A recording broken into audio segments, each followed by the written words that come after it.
ಮೊದಲನೇದಾಗಿ ಮಹಾಕುಂಭಮೇಳ ಮೌನಿ ಅಮಾವಾಸ್ಯೆ ಸನ್ನಿವೇಶದಲ್ಲಿ ತ್ರಿವೇಣಿ ಸಂಗಮದಲ್ಲಿ ಉಂಟಾದಂಥ ಕಾಲ್ತುಳಿತದಿಂದ 15ಕ್ಕೂ ಅಧಿಕ ಮಂದಿ ಸಾವನ್ನಪ್ಪಿರ್ತಕ್ಕಂಥ ಘಟನೆ ನಡೆದಿದೆ. ಮಹಾಕುಂಭಮೇಳದ ಮೌನಿ ಅಮಾವಾಸ್ಯೆ ವೇಳೆ ತ್ರಿವೇಣಿ ಸಂಗಮದಲ್ಲಿ ಏನು ಪುಣ್ಯ ಸ್ನಾನ ಮಾಡಬೇಕು ಅಂತ ಹೋಗ್ತಿರುವಂಥ ಸನ್ನಿವೇಶದಲ್ಲಿ ಭಕ್ತ ಸಾಗರ ದೊಡ್ಡ ಮಟ್ಟಕ್ಕಿರುತ್ತೆ. ಕೋಟ್ಯಾಂತರ ಜನ ಅಲ್ಲಿ ಇವತ್ತು ಪುಣ್ಯ ಸ್ನಾನ ಮಾಡಬೇಕು ಅಂತ ಬಂದಿದ್ದಾರೆ. ಈ ಹಿನ್ನೆಲೆಯಲ್ಲಿ ಕಾಲ್ತುಳಿತ ಸಂಭವಿಸುತ್ತೆ. ಮಧ್ಯರಾತ್ರಿಯ ಬಳಿಕ ಜನದಟ್ಟಣೆ ಹೆಚ್ಚಾಗುತ್ತೆ. ನೂಕುನುಗ್ಗಲಿನಿಂದಾಗಿ ಕಾಲ್ತುಳಿತ ಉಂಟಾಗುತ್ತೆ. ಈ ವೇಳೆ ಹಲವಾರು ಮಂದಿ ಗಾಯಗೊಂಡಿದ್ದು 15ಕ್ಕೂ ಹೆಚ್ಚು ಮಂದಿ ಸಾವನ್ನಪ್ಪಿದ್ದಾರೆ. ಇನ್ನು ಎರಡನೇ ಅಮೃತ ಸ್ನಾನದ ದಿನವಾದ ಬುಧವಾರ ಈ ಒಂದು ಲಕ್ಷಾಂತರ ಭಕ್ತರು ಪ್ರಯಾಗ್ರಾಜ್ ಯಾತ್ರೆ ಕೈಗೊಂಡಿದ್ರು. ಇದರಿಂದ ಈ ಒಂದು ಭಾರಿ ಜನದಟ್ಟಣೆ ಕಂಡು ಬಂದಿತ್ತು. ಕಾಲ್ತುಳಿತದಲ್ಲಿ ಗಾಯಗೊಂಡಿರುವ ಹಲವರ ಪೈಕಿ ಕೆಲವರು ಸಾವನ್ನಪ್ಪಿದ್ದಾರೆ ಅಂತ ವರದಿ ಈಗ ಸಿಗ್ತಾ ಇರ್ತಕ್ಕಂಥ. ಮತ್ತೊಂದು ಕಡೆ ಏನು ಕುಂಭಮೇಳದಲ್ಲಿ ಈ ಒಂದು ಕಾಲ್ತುಳಿತ ಏನಾಯಿತು ಪ್ರಯಾಗ್ರಾಜ್ನಲ್ಲಿ, ಅದರಲ್ಲಿ ತಾಯಿ ಮಗಳು ಸೇರಿ ಬೆಳಗಾವಿಯ 4 ಸಾವನ್ನಪ್ಪಿದ್ದಾರೆ. ಉತ್ತರ ಪ್ರದೇಶದ ಪ್ರಯಾಗ್ರಾಜ್ನಲ್ಲಿ ಏನು ಘಟನೆ ಸಂಭವಿಸಿದೆ.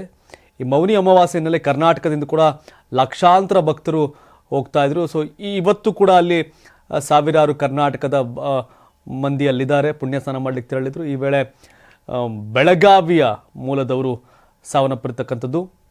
ಮತ್ತೊಂದು ಕಡೆ ಇನ್ನೊಂದಷ್ಟು ಜನ ಸಪ್ರೇಟ್ ಆದರೂ ಇನ್ನೂ ಕೂಡ ಎಲ್ಲಿದ್ದಾರೆ ಏನು ಅನ್ನೋದು ಒಂದಷ್ಟು ಗೊತ್ತಾಗಲಿಲ್ಲ. ಕರ್ನಾಟಕದಿಂದ ಏನು ಕುಂಭಮೇಳಕ್ಕೆ ತೆರಳಿದಂಥ ಬೆಳಗಾವಿಯ ತಾಯಿ ಮಗಳು ಈ ಸೇರಿ 4 ಮೃತಪಟ್ಟಿದ್ದಾರೆ. ಬೆಳಗಾವಿಯ ವಡಗಾವಿ ನಿವಾಸಿ ಜ್ಯೋತಿ ಅತ್ತರ್ವಾಟ ಮತ್ತು ಅವರ ಮಗಳು ಮೇಘ ಕಾಲ್ತುಳಿತದಲ್ಲಿ ಸಾವನ್ನಪ್ಪಿದ್ದಾರೆ ಎಂದು ಅವರ ಸಂಬಂಧಿ ಗುರುರಾಜ್ ಹುದ್ದಾರ ಅವರು ಮಾಹಿತಿಯನ್ನು ಕೊಟ್ಟಿರ್ತಕ್ಕಂಥದ್ದು. ಇನ್ನು ಕರ್ನಾಟಕದಿಂದ ಕೂಡ ಈ ಸಂಬಂಧಪಟ್ಟಂತೆ ಒಂದಷ್ಟು ಅಧಿಕಾರಿಗಳನ್ನ ರಾಜ್ಯ ಸರ್ಕಾರ ಕಳಿಸಿದೆ. ಜೊತೆಗೆ ಯಾವುದೇ ರೀತಿಯ ಪ್ಯಾನಿಕ್ ಆಗೋ ಅವಶ್ಯಕತೆ ಇಲ್ಲ. ಸೊ ನೂಕುನುಗ್ಗಲಿಗೆ ಸನ್ನಿವೇಶದಲ್ಲಿ ಹುಷಾರಾಗಿರಬೇಕು ಅನ್ನೋ ಸಂದೇಶವನ್ನು ಅಲ್ಲಿ ಕೊಡ್ತಿದ್ರು ಸಹ ಕೋಟಿಗಟ್ಟಲೆ ಜನ ಅಲ್ಲಿ ಇವತ್ತು ಭಾಗಿಯಾಗಿದ್ದರು. ಈ ಹಿನ್ನೆಲೆ ಈ ಒಂದು ದುರ್ಘಟನೆ ಸಂಭವಿಸಿದೆ ಅನ್ನೋದನ್ನು ಹೇಳ್ತಾ ಇದ್ದಾರೆ. ಇನ್ನು ಸದ್ಯಕ್ಕೆ ಪರಿಸ್ಥಿತಿ ನಿಯಂತ್ರಣದಲ್ಲಿದೆ ಅಂತ ಸಿಎಂ ಯೋಗಿ ಆದಿತ್ಯನಾಥ್ ತಿಳಿಸಿದ್ದಾರೆ. ಅಮೃತ ಸ್ನಾನ ಈ ಕಾಲ್ತುಳಿತ ಆದಮೇಲೆ ಮತ್ತೆ ಒಂದಷ್ಟು ಸ್ಟಾಪ್ ಮಾಡಲಾಗಿತ್ತು, ನಂತರ ಅದು ಪುನರಾರಂಭ ಆಗಿದೆ. ಈ ಸಂಬಂಧಪಟ್ಟಂತೆ ಉತ್ತರ ಪ್ರದೇಶದ ಮುಖ್ಯಮಂತ್ರಿ ಯೋಗಿ ಆದಿತ್ಯನಾಥ್ ಸ್ಪಷ್ಟನೆ ಕೊಟ್ಟಿದ್ದಾರೆ. ಏನು ಅಮೃತ ಸ್ನಾನ ಮಾಡಲು ಸರದಿ ಸಾಲಿನಲ್ಲಿ ಜನ ತೆರಳುತ್ತಾ ಇದ್ರು, ಆದರೆ ಭಕ್ತರ ಸಂಖ್ಯೆ ಹೆಚ್ಚಾದ ಕಾರಣ ಕಾಲ್ತುಳಿತವಾಗಿದ್ದು ಘಟನೆಯಲ್ಲಿ 15ಕ್ಕೂ ಹೆಚ್ಚು ಮಂದಿ ಮೃತಪಟ್ಟಿದ್ದಾರೆ ಮತ್ತು ಹಲವಾರು ಮಂದಿ ಗಾಯಗೊಂಡಿದ್ದಾರೆ ಅಂತ ಅಧಿಕಾರಿಗಳು ಕೂಡ ತಿಳಿಸಿದ್ದಾರೆ. ಜೊತೆಗೆ ಅಧಿಕಾರಿಗಳ ಜೊತೆ ಮುಖ್ಯಮಂತ್ರಿ ಯೋಗಿ ಆದಿತ್ಯನಾಥ್ ಅವರು ಸಭೆಯನ್ನು ಮಾಡಿದ್ದಾರೆ. ಅವ್ರ ಜೊತೆ ಯಾವುದೇ ರೀತಿಯ ಇನ್ನು ದುರ್ಘಟನೆ ಆಗದಂತೆ ಕ್ರಮ ಕೈಗೊಳ್ಳಬೇಕು ಅಂತ ಎಚ್ಚರಿಕೆಯನ್ನು ಕೊಟ್ಟಿದ್ದಾರೆ. ಜೊತೆಗೆ ಈ ಸಂಬಂಧಪಟ್ಟಂತೆ ಮತ್ತಷ್ಟು ಮಾಹಿತಿಯನ್ನು ಪಡ್ಕೊಂಡು ಕೆಲವು ಸೂಚನೆಗಳು ಕೂಡ ಕೊಟ್ಟಿದ್ದಾರೆ. ಇನ್ನು ಸಭೆ ಬಳಿಕ ಮಾಹಿತಿನ ಮಾಧ್ಯಮದ ಜೊತೆ ಮಾತನಾಡಿದ್ದಾರೆ. ಇದೀಗ ಪರಿಸ್ಥಿತಿ ನಿಯಂತ್ರಣಕ್ಕೆ ಬಂದಿದೆ. ಇಂದು ಪ್ರಯಾಗ್ರಾಜ್ನಲ್ಲಿ ಸುಮಾರು 8ರಿಂದ 10 ಕೋಟಿ ಭಕ್ತರು ಸೇರಿದ್ದು ಸಂಗಮದೆಡೆಗೆ ಭಕ್ತರ ಸಂಚಾರ ಭಾರಿ ಪ್ರಮಾಣದಲ್ಲಿ ಹೆಚ್ಚಾಗಿತ್ತು. ಅಕಾರ ಮಾರ್ಗದಲ್ಲಿ ಬ್ಯಾರಿಕೇಡಿಂಗ್ ದಾಟಲು ಕೆಲವರು ಯತ್ನಿಸಿದರು.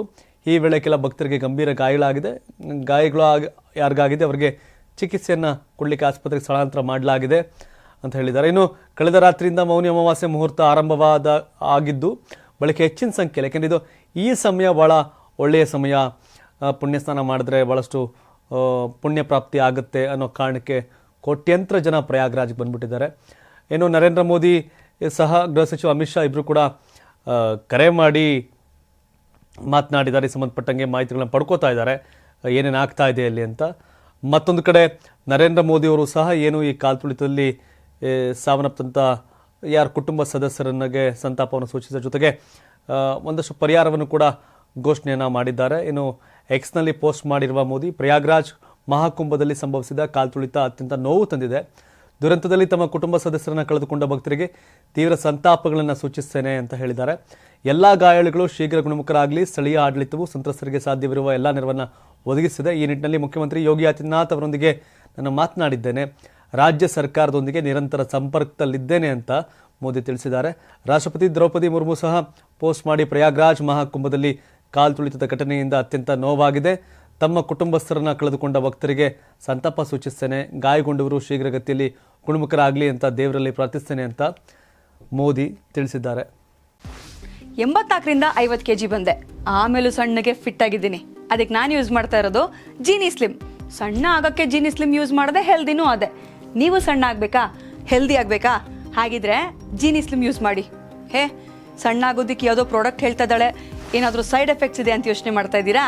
ಖಂಡಿತ ಇಲ್ಲ, ಯಾಕಂದರೆ ಇದು ಕೆಮಿಕಲ್ ಫ್ರೀ. ಸಣ್ಣ ಆಗಬೇಕು ಅಂದರೆ ಜೀನಿ ಸ್ಲಿಮ್ ಯೂಸ್ ಮಾಡಿ. ಹೆಚ್ಚಿನ ಮಾಹಿತಿಗೆ ಕೆಳಗೆ ಡಿಸ್ಪ್ಲೇ ಆಗ್ತಿರೋ ನಂಬರ್ಗೆ ಕಾಲ್ ಮಾಡಿ.